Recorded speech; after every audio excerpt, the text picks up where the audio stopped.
Friends, நாம இன்னைக்கு ஒரு அருமையான சாம்பார் வைக்க போறோம். 10 நிமிஷத்துல அது எப்படி செய்யலாம்னு பார்க்கலாம் வாங்க. முதல்ல நம்ம அடுப்பு பற்ற வச்சுக்கலாம். நான் அது குக்கர்ல பருப்பை க்ளீன் பண்ணி வச்சிருக்கேன்.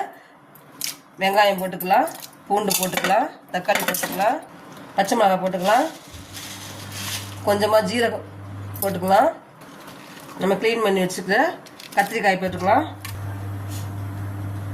தேவையான பெருங்காயம் கொஞ்சமாக போட்டுக்கலாம். குக்கர் மூடி வச்சு வெயிட் போட்டுக்கலாம். 5-10 நிமிஷத்துல நமக்கு சாம்பார் ரெடி ஆகிடும். இப்போ நாம் இப்போ சாம்பார் தாளிச்சிக்கலாம். அதுக்கு வானலில் வச்சுக்கலாம். காஞ்ச மிளகாய் போட்டுக்கலாம்,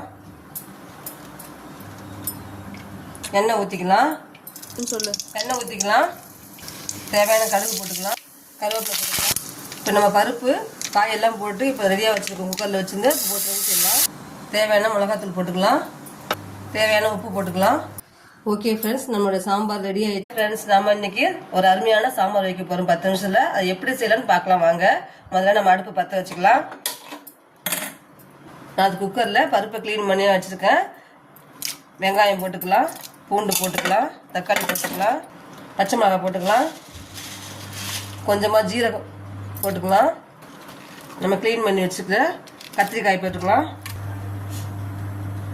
தேவையான பெருங்காயம் கொஞ்சமா போட்டுக்கலாம். குக்கர் மூடி வச்சு வெயிட் போட்டுக்கலாம்.